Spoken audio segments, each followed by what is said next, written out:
à tous et bienvenue pour ce second épisode du Data Podcast. Je m'appelle Zacharia et pour ce second épisode, on va parler fonction finance, AlterX et FP&A.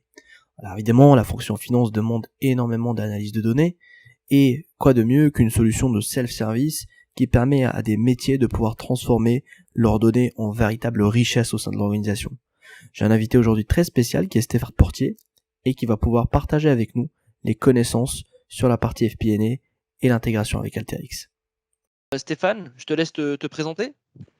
Oui, Stéphane Portier, donc je suis collègue de Zacharia et donc je suis Sales Engineer.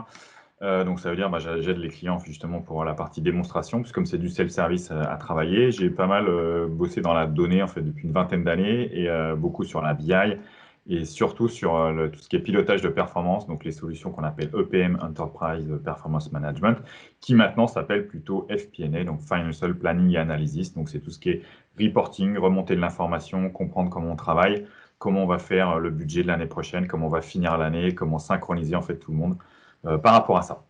Super. Voilà. Écoute, je suis extrêmement ravi de voir ce que tu peux nous présenter aujourd'hui. C'est vrai que c'est un sujet dont on parle beaucoup. Enfin, en tout cas, moi, sur mon feed LinkedIn, je vois qu'il y a pas mal de solutions qui nous montrent plein de features différentes sur ce sujet-là. Et c'est tout l'intérêt justement de faire cette courte vidéo justement pour expliquer comment AlterX peut apporter un apport supplémentaire ou complémentaire ou même remplacer un certain nombre de solutions. Donc voilà, je te laisse présenter ta démonstration, puis au fur et à mesure, je te poserai quelques questions. Alors donc effectivement, bonne question, le FP&A, donc Financial Planning and Analysis. Globalement, ça regroupe un peu tout ce qui est anciennement le pilotage de la performance avec, j'ai besoin en fait de piloter mon activité, de comprendre en fait ce qui se passe en termes de combien j'ai de nouveaux clients, combien j'ai vendu, quelle marge je fais, combien je suis endetté, est-ce que j'ai des personnes qui ont quitté mon entreprise, est-ce que je recrute assez. Donc c'est toutes ces informations dont a besoin le management pour piloter. Et une fois que j'ai déjà cette vision de ce qui se passe, j'ai aussi besoin de me projeter comment je vais finir le trimestre, finir l'année, pour prendre des actions correctives, pour m'améliorer, pour anticiper. Parce qu'au-delà de juste je réagis, l'idéal c'est aussi de pouvoir anticiper, de dire voilà qu'est-ce qu'il faudrait que je fasse pour arriver là où je veux aller. Et on a aussi un cycle aussi qui est très très intéressant, qui est la partie budget, qui effectivement est là pour synchroniser tout le monde. Comment est-ce que l'année prochaine on va s'organiser tous ensemble. C'est pas juste je finis l'année, mais c'est aussi l'année prochaine, voire les années à plus long terme. Voilà, donc c'est tout ce qui est planification, le réel, comprendre l'existant. Et du coup, forcément, tous ces points-là, il y a forcément des peignes et des challenges qui sont présentés et justement qui nécessitent des solutions innovantes. Est-ce que tu peux peut-être nous parler un peu plus des peignes qui sont rencontrées dans ce contexte? Ouais, tout à fait, tout à fait. Bonne introduction. Voilà, typiquement, là, quels sont les gros challenges? Il faut voir en fait que ça, forcément, on joue avec énormément de données, les données de tous les départements, mais si je suis une grande société, les données de toutes mes filiales en fait partout dans le monde. Et forcément, j'ai des ERP différents, des technologies différentes, et il faut que j'arrive quand même à fusionner tout ça. Les processus aussi sont complexes. Pourquoi? Parce que déjà, chaque société peut se réorganiser, les départements se réorganisent.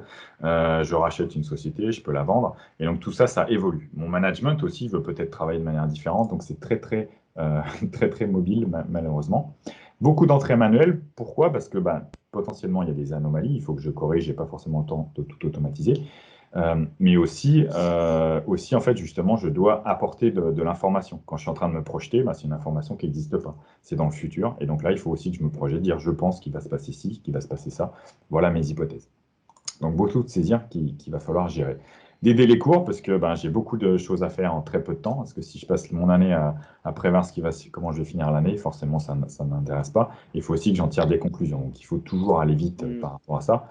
Alors, quand tu dis aussi qu'il y a plusieurs de data sources différentes, donc peut-être pour citer les plus emblématiques, ce serait lesquels?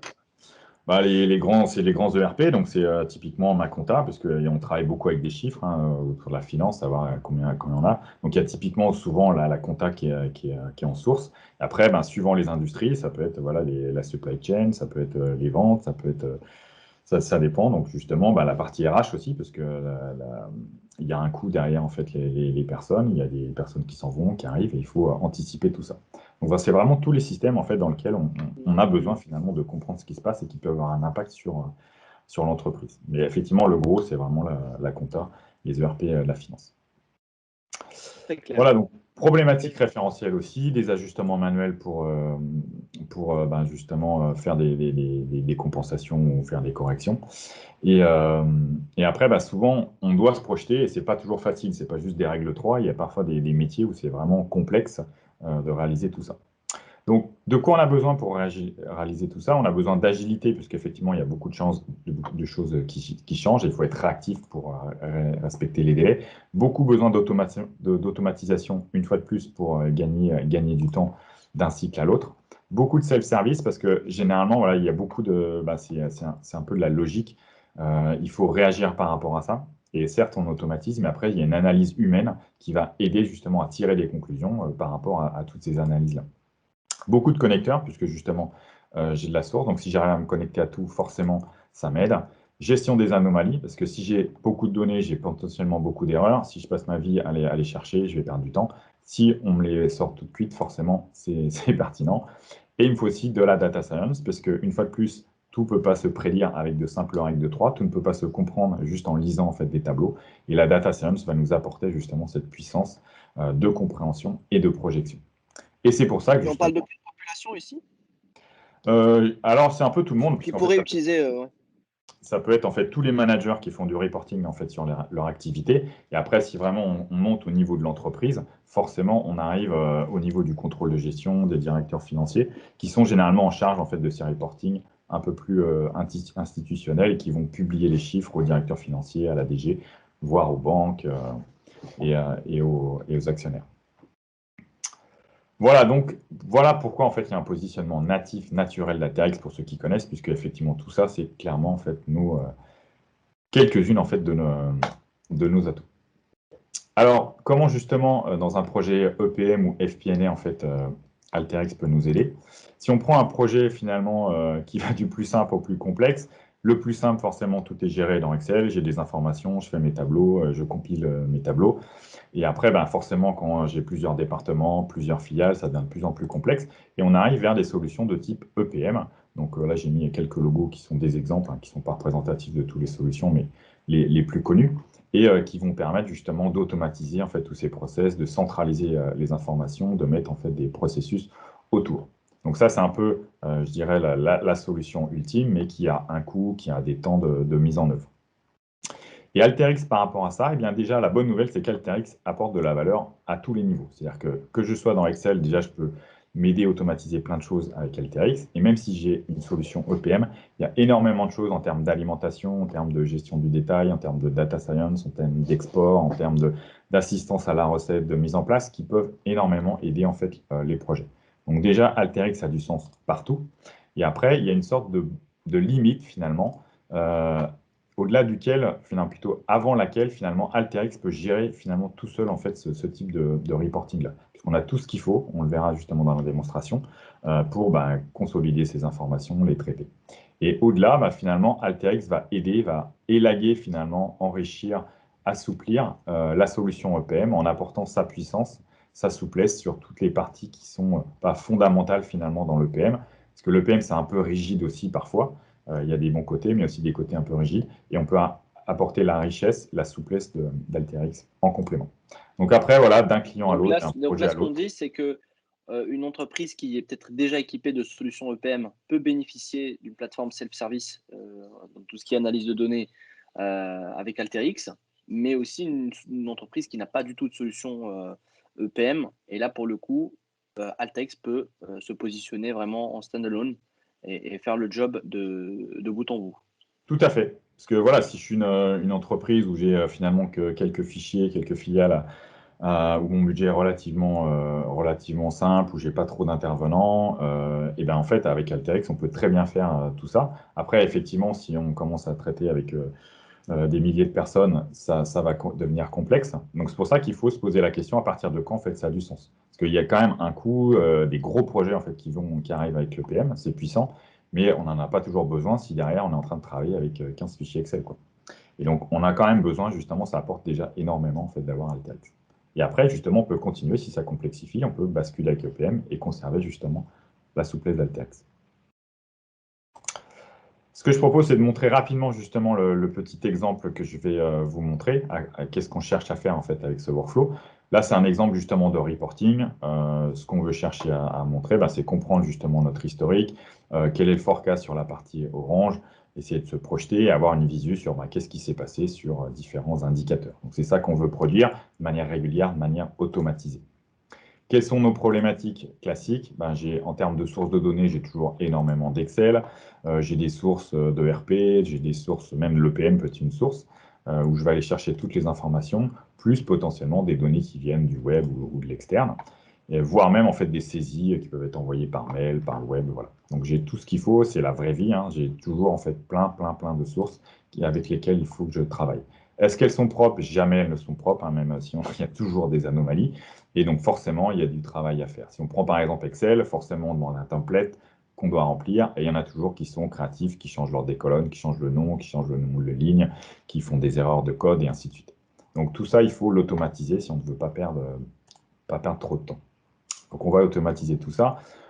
Est-ce qu'on a juste les problématiques de format à gérer? Non, bien sûr, puisqu'on a toujours cette histoire d'ajustement. Il faut corriger parce qu'on n'a pas forcément eu le temps de corriger dans les systèmes sources. Il faut rajouter aussi des compléments parce qu'il se passe de nouvelles choses qui vont arriver. Et il faut anticiper tout ça. Une fois que j'ai fait tout ça, je vais commencer à analyser. Et c'est là où Alteryx peut déjà nous aider, puisqu'on a tout ce qu'il faut avec nos modèles pour comprendre mieux nos données. Là, par exemple, typiquement, on a des données qui évoluent dans le temps. Et avec des outils, des blocs simples en fait, d'Alteryx de Data Science, je peux comprendre quelle est ma saisonnalité, quelle est la tendance, quelle est la part de saisonnalité, quel est le bruit en fait, et déjà mieux comprendre en fait ce qui se passe par rapport à mon existant. Et ça, une fois de plus, de manière automatique. Et derrière, souvenez-vous, on fait aussi beaucoup de forecasts. Avec ces mêmes blocs de data science, je peux analyser mon existant. Donc, on voit ici, en fait, c'est en gris. Le modèle data science va se mettre en bleu ici pour essayer de le mimer au maximum. Et l'intérêt de ce modèle, c'est que quand j'ai plus de l'air réel, justement quand j'arrive sur la fin de l'année, sur l'année prochaine, le modèle va pouvoir reprendre la main et m'aider quand même à piloter, à me projeter sur ce qui m'attend. Donc, c'est ça qui est Alors, très peut-être important. pour les populations qui vont peut-être pas être à l'aise avec toute la partie data science, Oui. là, il faut nous rassurer. Est-ce que là, il faut coder, il faut avoir un PhD en data science là-dessus, ou est-ce que du coup, Alteryx fait le job en créant justement cette partie forecast? Non, alors c'est ça qui est intéressant, c'est qu'on reste toujours dans cette logique Alteryx, c'est-à-dire que nous, on met à disposition des outils. Voilà, typiquement, là, quand je fais mes modèles ou quand j'essaie de prédire, c'est des outils de data science, c'est-à-dire qu'il y a vraiment un algorithme codé avec des mathématiques et du code caché à l'intérieur, mais c'est à la logique Alteryx, c'est-à-dire que tout ça, je ne le vois pas finalement. On me pose juste une question, quel est l'indicateur que vous voulez analyser, quelle est sa fréquence, c'est mensuel, hebdomadaire, et il va juste vous sortir en fait le résultat. Et là, c'est pareil, celui-ci, on dit, OK, quel est l'indicateur, combien de périodes sur lesquelles vous voulez faire une projection, et il va vous le faire, en fait. Donc, c'est ça qui est intéressant, c'est que c'est toujours dans cette logique Alteryx. J'ai de la puissance, mais justement, ça reste très simple pour le métier. Voilà. Donc, ça, c'est typiquement une des limites aujourd'hui de l'EPM, c'est que la data science, c'est pas vraiment embarqué, on reste pas mal sur des règles de 3. Voilà, donc ça c'est la présentation de ce qu'on va faire. Et maintenant, je vais tout de suite passer sur la partie workflow. Donc pour ceux qui connaissent déjà Alteryx, voilà, vous allez reconnaître vos petits. Donc là, on est dans le designer, pour ceux qui ne connaissent pas. Et à l'intérieur, on a une suite en fait de petits outils, voilà, qui vont s'enchaîner. Donc on a différentes étapes sur lesquelles on va faire nos traitements. Et ce qui est Alors intéressant, peut-être Stéphane, oui. juste peut-être donc là c'est effectivement le workflow complet et on voit l'intérêt d'une plateforme comme Alteryx avec toute la partie documentation. Mais peut-être juste pour ouvrir un premier workflow tout nouveau et montrer justement ces briques-là, comment elles se créent, comment je les retrouve, peut-être une présentation très rapide de l'interface. Alors, tout à fait. Donc voilà, ce qu'on voit là, c'est effectivement le designer. Donc c'est ce que n'importe quel analyste a sur son poste, avec lequel il peut créer justement ses workflows ou exploiter les workflows que quelqu'un lui a mis à disposition. Et pour le créer, donc du coup, on a cette page-là, et vous avez en haut toute une palette d'outils avec voilà, tout ce qui est entrée-sortie de données, tout ce qui est préparation des données. Et pour construire en fait ce workflow, vous allez je vais prendre un cas un peu plus simple, voilà, sur du marketing. Vous allez juste finalement aller chercher les objets et les positionner sur ce qu'on appelle le canevas ici. Et comme ça, on voit en fait le flux des données. Donc ça se lit toujours de gauche à droite, on voit qu'on parle des données, et étape par étape, on va faire des modifications. Donc là, je vais choisir des colonnes, là, je vais agréger. Et les paramétrages, ici, à chaque fois, il n'y a jamais de code. Et c'est là où on parlait tout à l'heure de la data science. Là non plus, il n'y a pas de code. Ici, je suis sur un filtre. On me demande juste, OK, sur quelle colonne je veux filtrer. quelle est la typologie de filtre en fait que je veux faire. Et voilà. Et donc à la sortie, j'aurai mes données, je continue, je reprends ces données. Et c'est comme ça que je construis. Donc, D'accord. jamais de code, une couleur pour les typologies de transformation, et tout le monde a le même objet, donc c'est très simple à lire, puisque tout le monde va travailler de la même manière. Et Super. donc, une fois qu'on est à l'aise là-dessus, on peut justement constituer quelque chose de nettement plus complexe. Donc là, c'est pas non plus hyper complexe. On a l'impression qu'il y a beaucoup d'objets, mais c'est vraiment à chaque fois des objets de base qui font tout le temps la même chose. Et petit à petit, effectivement, on enrichit. Donc là, on va retrouver finalement ce que je vous ai expliqué, les grandes briques. Donc toute la partie préparation de données. Donc là, j'ai simulé en fait différentes sources qui viennent de RP, qui viennent de fichiers, qui viennent de l'extérieur, qui ont été saisies, téléchargées sur le serveur web Alteryx pour être intégrées. Et ces données, chacune, elles ont leur histoire, elles vont avoir leur traitement particulier pour justement, au final, on le voit, être unifié à la fin. Donc j'ai mon ERP qui est plutôt propre, donc je vais juste sélectionner certaines colonnes et je vais les unir, vous voyez, avec des données qui viendraient d'Excel. Souvent, on a des systèmes, des filiales qui ne sont pas encore rentrées dans le ERP central. Elles continuent d'envoyer des fichiers Excel à un format prédéfini. Et nous, on va le retraiter pour le mettre au même format que l'ERP et l'unifier, vous voyez, avec un simple outil en fait, qui va l'unifier. Donc vous voyez, ça se lit de manière très simple. Je comprends tout ce qui se passe. Là, ce que j'aime bien ici sur le PM, parce que j'en ai fait beaucoup, c'est que souvent on a beaucoup de fichiers Excel qui ont toujours des problématiques de format. Pour les charger, c'est extrêmement long. On passe notre temps à faire des copier-coller, à essayer de refaire les liens, à gérer les erreurs. Et l'intérêt justement d'Alterix, c'est de pouvoir justement automatiser tout ce traitement des fichiers. Là, typiquement, dans cet exemple, j'ai généré un peu toutes les erreurs possibles qu'on pouvait avoir sur un classeur Excel avec on attend un seul format et l'ordre des colonnes change, les noms changent, les langues changent, il y a des erreurs en fait référentielles. Et on est capable avec Alteryx d'automatiser en fait tous ces traitements. L'intérêt de l'automatisation, c'est que justement, vous allez gérer une fois les anomalies et le cycle d'après, vous appuyez sur le bouton, tout est géré. Vous gagnez du temps, vous mettez sous contrôle. Et notamment, on met sous contrôle puisqu'on est capable d'identifier aussi, de sortir en fait toutes les anomalies qui ont été identifiées. Donc là, je vois le nom du fichier, l'onglet. Est-ce que j'ai des erreurs à l'intérieur? Est-ce que j'ai des colonnes qui cherchent qu'il n'a pas trouvé? Inversement, des colonnes qu'il n'attendait pas qui sont présentes. Et j'ai des alertes en fait qui vont pouvoir me faire un warning. Une fois de plus, il faut toujours mettre sous contrôle les anomalies. J'ai aussi une autre branche ici qui va me permettre notamment de faire de manière automatique, tracer en fait toutes les anomalies référentielles, les mettre sous contrôle. Une fois que je les ai identifiées, je peux revenir en fait les contrôler. Donc toujours, on retrouve en fait les grandes étapes d'un projet FP&A quand on fait de la consolidation. J'ai ces sources, je les mets sous contrôle, je les nettoie, je les unifie pour pouvoir enfin commencer à les analyser. Et je mets aussi sous contrôle justement toutes les problématiques référentielles. On utilise aussi, et ça c'est sympa, les fonctionnalités Alteryx pour gagner du temps dans l'analyse. Donc on a aussi des algorithmes de data science qui ne sont pas compliqués, là, qui vont juste nous aider à comprendre en fait ce qu'on a au sein de nos données. Donc ils vont scanner l'intégralité de nos données et nous montrer, voilà, sur tel indicateur, vous avez ce comportement-là, est-ce qu'il n'y a pas peut-être des anomalies? Regardez visuellement, vous avez peut-être des soucis, est-ce que c'est normal ou est-ce que c'est des anomalies? Donc voilà, les algorithmes vont nous faire des statistiques pour nous aider à mettre en avant potentiellement des anomalies. Avec Alteryx, on peut aussi justement gérer les ajustements. Donc là, j'ai mis à jour toutes mes données, j'ai centralisé. Et derrière, on a toujours cette phase, OK, les systèmes d'information, voilà ce qui m'envoie comme info. Il faut que je fasse peut-être certaines corrections, certains ajustements qui ne sont pas encore passés dans les systèmes. Ça, c'est du grand classique en fait dans ce type de reporting. Et on peut aussi très bien le gérer avec Alteryx. Donc là, on prend les informations et on va les mixer avec des informations Alors, d'ajustement. j'avais juste une première question là, par exemple, sur la partie de gestion des ajustements, manuels. Ouais. Ça, si on n'a pas justement d'outils self-service, comment ça se fait actuellement, de ce que tu as pu voir avec, d'autres organisations, peut-être équipées avec d'autres solutions?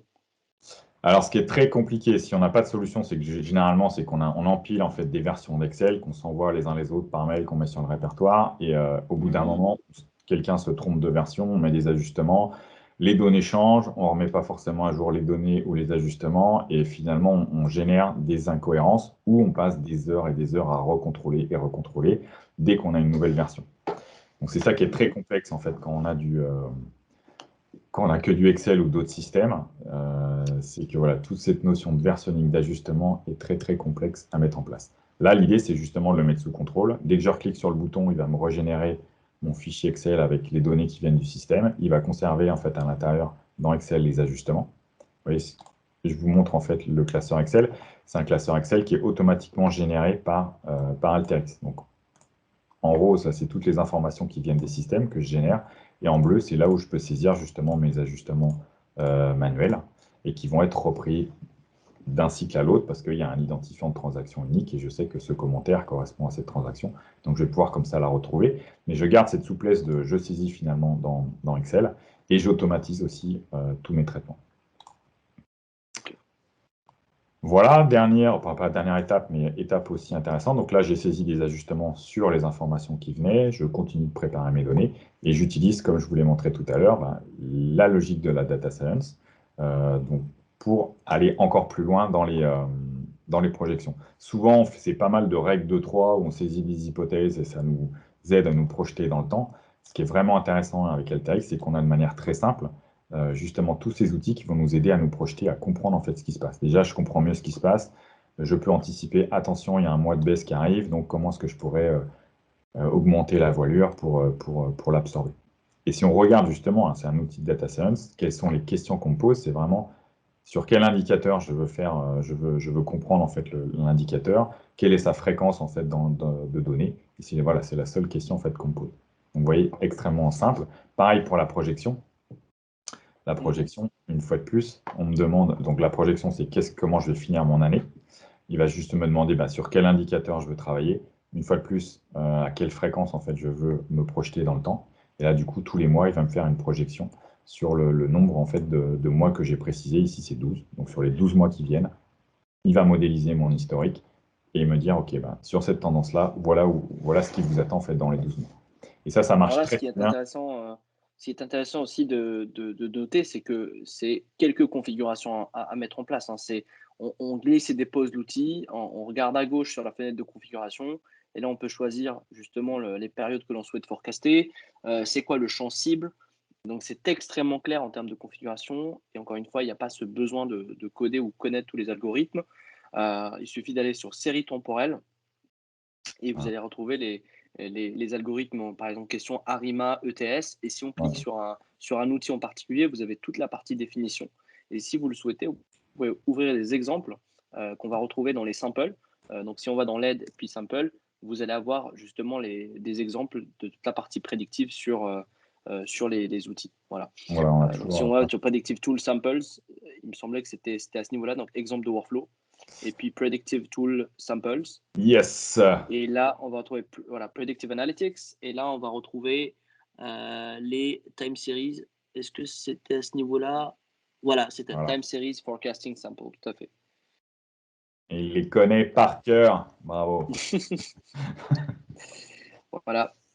Donc ça, c'est vraiment super utile parce que tout de suite, vous pouvez ouvrir un workflow, comprendre comment ces outils-là sont très simples à configurer et ensuite, vous pouvez les appliquer sur vos propres cas d'usage. Et ça, c'est un très fort intérêt. Puis ça peut également, pour les data scientists, leur sauvegarder énormément de temps de prototypage sur du code pur.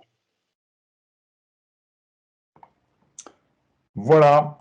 Et donc voilà, nos dernières étapes, hein, c'est justement, j'ai fait mes ajustements, j'ai toutes mes informations, j'ai prévu en fait, j'ai une visualisation de comment en fait ça allait se faire. Donc à la sortie, hein, là c'est une visualisation graphique, mais à la sortie, j'ai vraiment justement un tableau de données, c'est-à-dire que je vois que sur les 12 mois, en fait, les 12 périodes sur lesquelles je me projette, il me met voilà, la moyenne ou la zone haute dans laquelle j'ai 95% de chances d'être, la zone basse à 95%. Et après, c'est moi qui peux retravailler encore ces chiffres, quoi. C'est pas parce que c'est pas que du graphique, c'est vraiment du chiffré et je peux rajouter des ajustements, rajouter des algorithmes, rajouter des règles de gestion par rapport à ça. Je garde toujours en fait le contrôle. C'est juste que ça m'aide à cette étape-là à me projeter.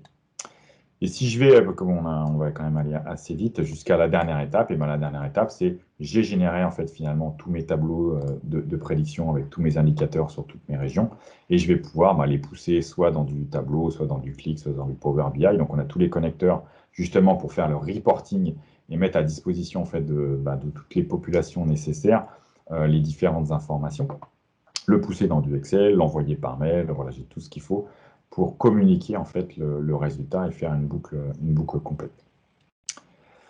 Voilà donc Alors, j'ai remarqué aussi qu'il y avait général. pas mal d'images qui illustraient le processus. Peut-être un mot sur la partie documentation et pourquoi c'est aussi important. Alors, ben, pourquoi? Parce que justement, une des peut-être des limites de l'EPM, c'est que c'est quand même assez complexe, donc ça marche bien une fois que c'est mis en place, mais il faut quand même être assez expert pour le maintenir. L'intérêt d'Alterix, c'est que vous l'avez vu, c'est des outils simples qu'on empile les uns après les autres.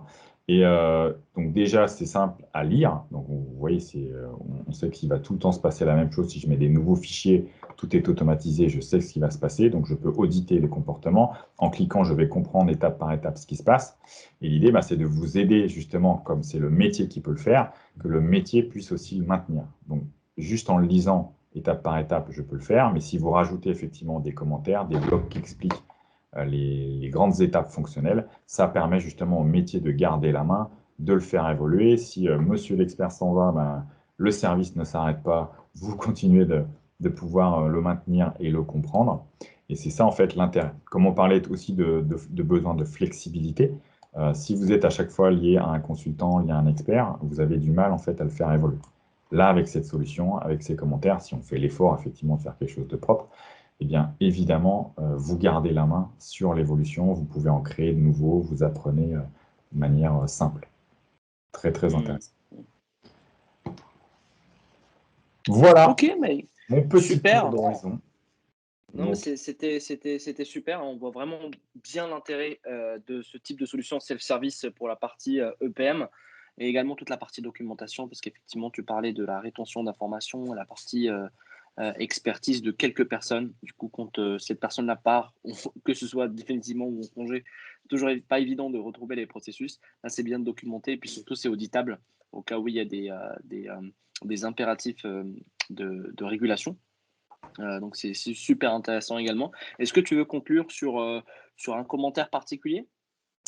bah après, moi, c'est vraiment juste de comprendre que ce que j'ai montré là, c'est justement, il faut se rappeler du curseur, qui j'arrive à y revenir. Le curseur sur voilà, où est-ce que ça a du sens en fait. Donc là, ce que j'ai montré, c'est vraiment cette partie de gauche où j'ai que Alteryx pour gérer mon EPM. Au bout d'une certaine complexité, ça a du sens, ça commence à avoir du sens en fait de basculer sur l'EPM, mais en conservant finalement les meilleures parties sur l'alimentation, la souplesse d'analyse, la data science, qui peut être complémentaire en fait de ce que vous avez. Donc c'est bien se rendre compte que là, c'est finalement qu'une première vision sur Alteryx en autonome va tout vous faire. Au bout d'un moment, il va falloir basculer sur l'EPM. Et donc, c'est à vous de voir justement où est-ce que vous en êtes. Il y a beaucoup de départements qui ont besoin de reporting, d'analyse. Et en fonction des départements, bah, ça sera peut-être plutôt du Alteryx, plutôt de l'EPM ou des mix en fait. À vous de voir. Ok. C'est ça qui est intéressant, mais c'est vraiment complémentaire. Moi qui ai fait les deux, je trouve ça, c'est vraiment l'idéal en fait, ce complément. Alors pour ceux qui regardent ce podcast et qui sont intéressés, est-ce qu'ils peuvent venir te voir, Stéphane, sur LinkedIn et te dire quelle solution peux-tu nous proposer? Mais avec grand plaisir, Stéphane Portier, Ok, voilà, sur LinkedIn, chez Alteryx. Vous êtes bien sûr ok. tous les bienvenus. Voilà, on sera ravis de comprendre votre problématique et vous aider à la surmonter. Donc, n'hésitez pas à nous contacter. Et sur ce, je te remercie beaucoup, Stéphane, pour toutes ces informations super enrichissantes. Et quant à moi, je vous dis à la semaine prochaine pour un nouveau podcast. Merci à tous. Merci, Stéphane. Merci, au revoir.